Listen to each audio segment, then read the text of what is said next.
Within minutes, 3 shots would reveal a truth hidden for decades. A ghost soldiers believed wasn't real. The ghost sniper was real. Impossible shot. In war, legends are rarely confirmed. They exist in fragments, whispered stories shared between deployments, grainy intelligence photos, and impossible statistics no one can fully explain. During the Second Chechen War, reports began circulating about a sniper capable of shots beyond human limits. They called this figure the Ghost of Grozny. Then, the legend disappeared. No one knew who she really was. Proved that sometimes the most dangerous warriors are not the ones trying to be seen, but the ones trying to disappear. This is the story of Elena Vulov and the day a ghost stepped back into the light. In the humid morning heat of Fort Benning, Georgia, a group of Army Rangers stood quietly along a long-range shooting line, waiting for instructions. At the center of the range was an instructor few of them fully understood. Elena Vulov barely looked like someone who should have been teaching elite soldiers. She was small, soft-spoken, and her hands trembled constantly, a subtle but unmistakable shaking that never seemed to stop. Even as she adjusted the scope of a massive Barrett .50 caliber rifle, the movement remained visible. And yet, no one questioned her results. Over 3 weeks, shooting scores across the unit had improved dramatically. Soldiers who once struggled at long distances were suddenly hitting targets with precision they had never achieved before. Techniques she taught weren't found in manuals. Breathing patterns felt unfamiliar.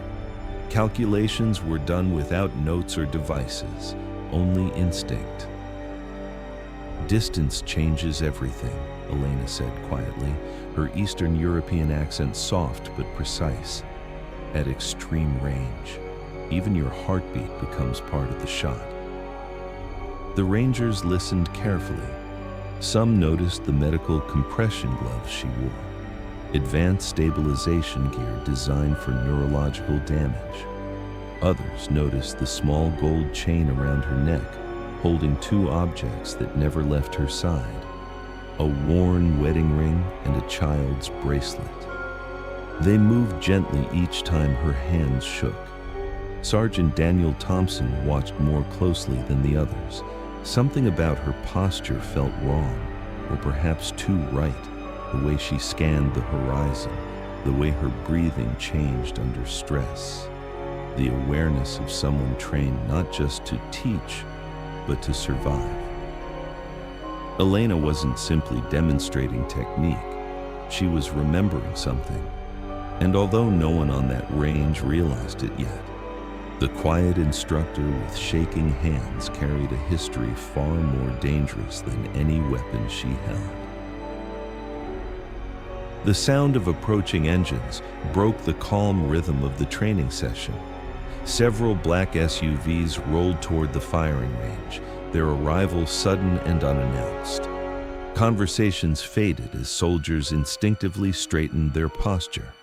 Visits like this rarely meant anything routine.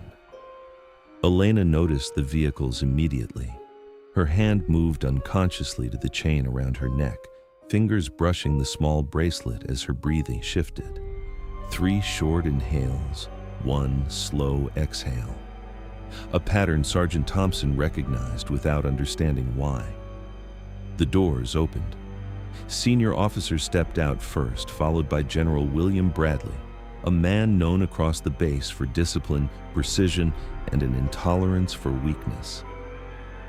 His eyes moved across the range until they stopped on Elena's trembling hands. He didn't hide his reaction. "This is the instructor?" Bradley asked, loud enough for everyone to hear. "You're telling me our Rangers are being trained by someone who can't even hold her hand steady?" An uneasy silence settled over the soldiers. Elena lowered her gaze but said nothing. Colonel Rebecca Hayes stepped forward carefully. "Sir, her student's performance has improved significantly. Results don't matter if the instructor can't perform," Bradley interrupted sharply. The words hung heavy in the humid air. Several Rangers exchanged uncomfortable glances. They had trained under Elena long enough to trust her, but no one challenged a general openly. Bradley turned toward her fully. "Miss Vulov," he said, his tone edged with skepticism, "if your methods are as effective as everyone claims, then demonstrate them." Elena remained still. "I'm here to teach," she replied quietly, "not to perform." Bradley smiled faintly, the expression of a man already convinced he was right. "Then consider this part of the lesson," he said, pointing toward the farthest steel target barely visible against the distant hills. 3,200 meters. A ripple of disbelief moved through the soldiers. The distance wasn't just difficult, it was nearly impossible. Bradley crossed his arms. "Prove you belong here." For the first time that morning, Elena's trembling grew stronger, not from fear, but from memory. And somewhere deep beneath the silence, something long buried began to wake. The range fell silent. Even the wind seemed to slow as soldiers turned their attention toward the distant steel plate barely visible against the Georgia hills.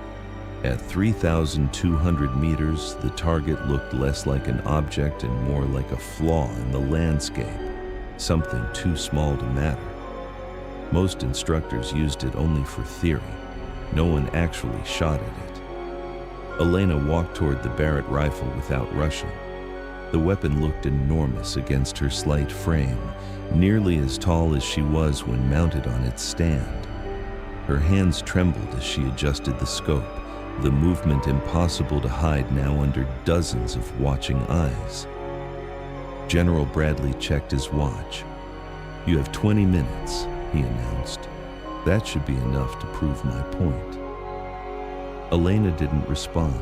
Instead, she knelt behind the rifle and closed her eyes briefly.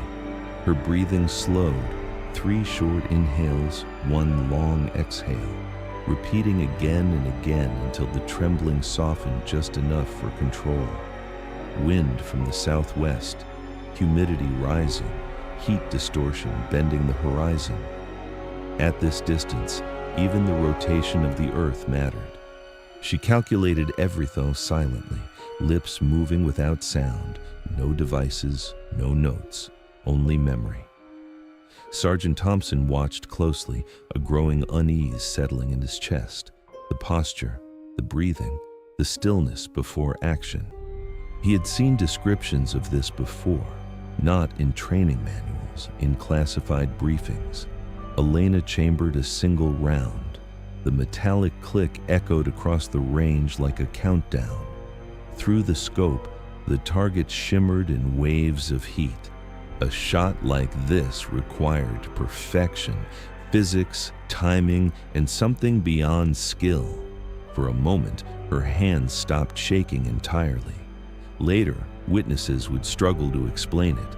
Some said it looked as if time itself paused. Others claimed her entire body became unnaturally still, as though she had stepped outside herself. Elena exhaled slowly. The rifle thundered. The sound rolled across the hills, followed by a long, unbearable silence as everyone waited for the inevitable miss. General Bradley lifted his cigar, already certain of the outcome. Then, a faint metallic clang echoed back across the valley. The spotter froze. "Hit," he whispered. No one moved. Dead center. Shock spread across the firing line. Bradley's smile faded, and behind the rifle, Elena was already loading another round. The range remained frozen in disbelief. One perfect shot could be luck. That was what General Bradley told himself as Elena calmly worked the rifle's bolt, ejecting the spent casing onto the concrete. The small metallic sound rang louder than it should have in the heavy silence. "Anyone can get lucky once," he said, though his voice carried less certainty now. Elena didn't answer. She adjusted her position again, her breathing slowing into that same strange rhythm, controlled, deliberate, almost unnatural. 3 short breaths, 1 long exhale. The second shot came faster. Thunder split the air once more, and again the soldiers waited through the long delay created by distance. Clang. The spotter's voice trembled. Hit. Same impact point. A murmur spread through the Rangers. Phones quietly appeared, recording what no one fully understood yet. Sergeant Thompson felt a chill run down his spine. His memory finally connected the pieces. A briefing years earlier, grainy intelligence photos, whispered stories shared among deployed units. A sniper who operated at impossible distances during the Second Chechen War. A name no one had ever confirmed. The ghost of Grozny. Behind him, Elena loaded a 3rd round. This time her hand shook harder, as if holding still had cost her something physical. She fired. The echo rolled across the hills. Seconds passed. Then the sound came again. Unmistakable. Clang. 3 shots, 3 hits. Perfect grouping at a distance most shooters considered unreachable. The firing line erupted into stunned silence rather than cheers, the kind reserved for moments too extraordinary to celebrate immediately. Thompson stepped forward slowly, his phone shaking in his hand. On the screen was an old intelligence file, a blurred image of a sniper in winter camouflage. Below it, a line of text, confirmed longest shot, 3,200 meters, status, unknown, call sign, ghost of Grozny. He looked at Elena, truly seeing her for the first time. "It's you," he said quietly. Around them, realization spread like a wave.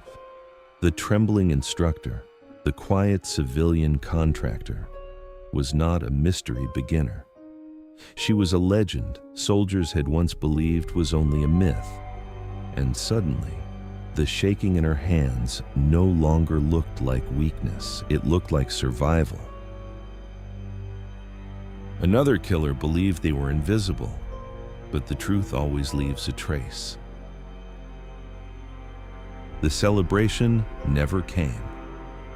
Instead, an uneasy silence settled over the range as Captain Rodriguez returned from the administrative office carrying a sealed personnel file, one marked with both American and foreign security classifications. General Bradley opened it slowly, his confidence already gone. As he read, the color drained from his face. Colonel Hayes stepped beside him, scanning the documents. Her expression shifted from curiosity to shock. "Read it," Elena said quietly. "They deserve to know."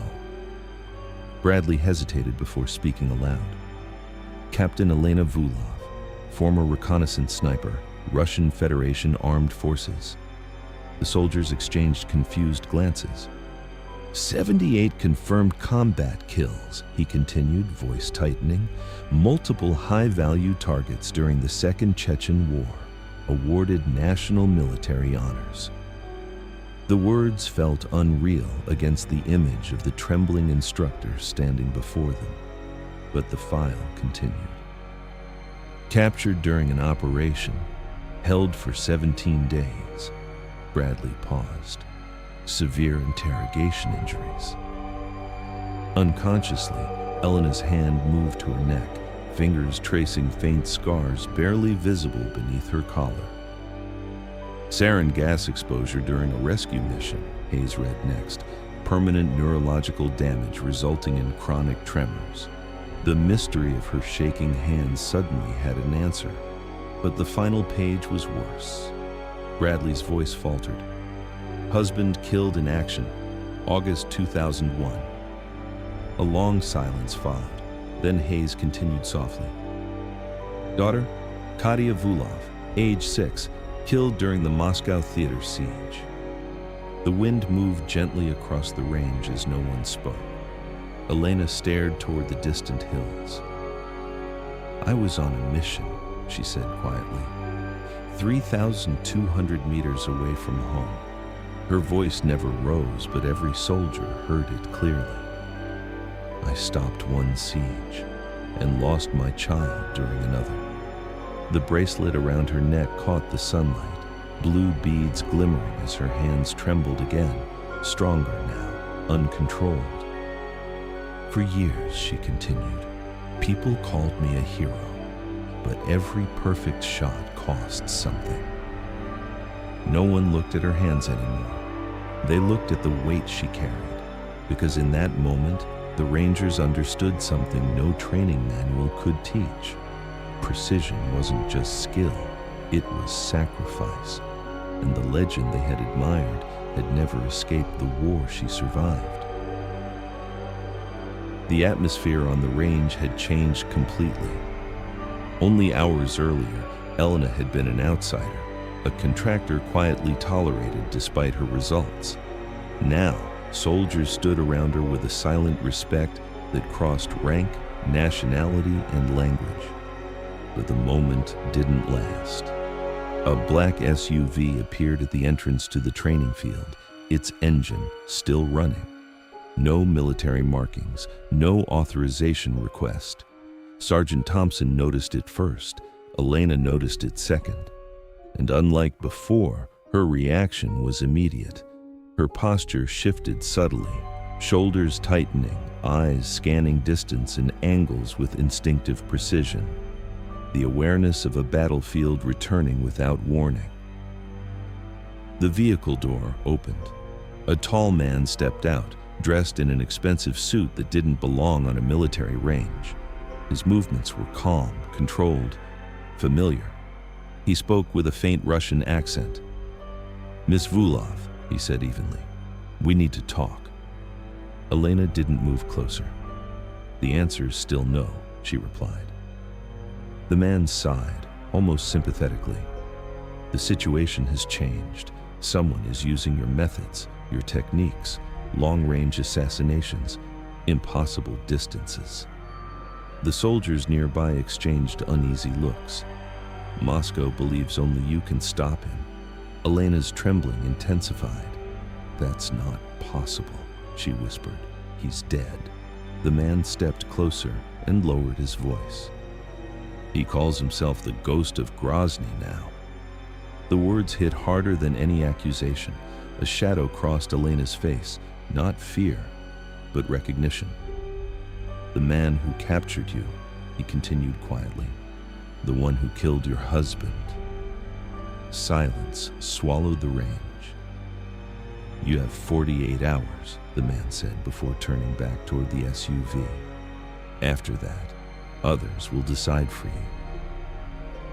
The vehicle disappeared as suddenly as it had arrived. For several seconds, no one spoke. General Bradley finally asked, "Who was he talking about?"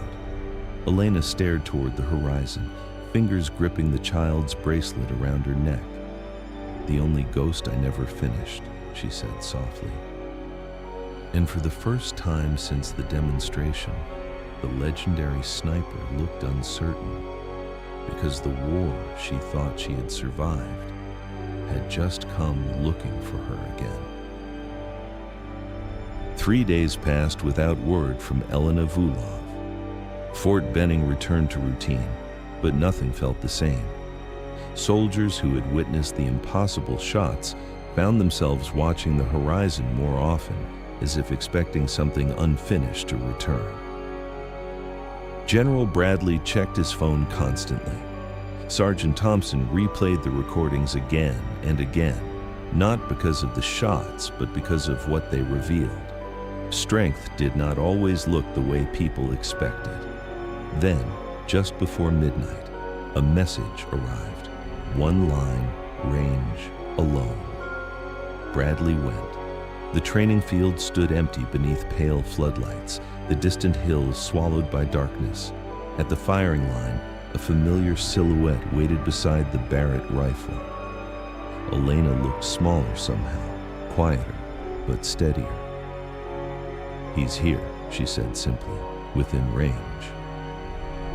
Before Bradley could respond, a distant muzzle flash cut through the night.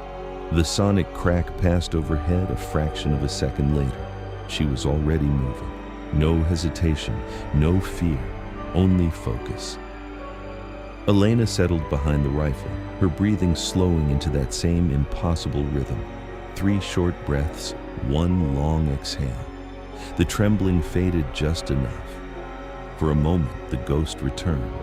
The shot thundered across the darkness. Silence followed. Long seconds passed before distant movement collapsed into stillness beyond the hills. Elena lowered the rifle. "It's finished," she said quietly. As dawn began to rise over Fort Benning, she sat on the tailgate of a truck, watching the light return to the world. Her hands still trembled. They always would. But something inside her had changed. "I don't want to be a ghost anymore," she said. Bradley nodded. "Then what do you want to be?" Elena looked toward the training range where young soldiers would soon arrive again. "A teacher," she answered, "because sometimes the greatest precision isn't taking the perfect shot, but choosing when the war finally ends." Next on True Echoes. In 1982, fear didn't come from a dark alley or a hidden weapon. It came from something ordinary, something trusted, something millions of people kept inside their homes. 7 people died after taking a simple painkiller, with no warning, no suspect, and no clear motive. The killer never spoke, never claimed responsibility, and may have walked away without ever being identified. This wasn't just a murder case. It changed how the world understands safety. Forever. The Tylenol murders, coming next on Catching Killers. The truth coming soon on True Echoes. Keith Hunter Jesperson didn't just want to kill. He wanted to be known. While investigators searched for patterns and evidence, he sent letters, turning murder into a conversation and violence into attention. The smiley face he drew wasn't a symbol of happiness, it was a signature. But the question remains, was he trying to escape justice or simply afraid of being forgotten? What do you think drove the happy face killer to confess? Share your thoughts in the comments, and I'll see you in the next story. Every voice matters. Subscribe and step into the echoes of truth. To be continued.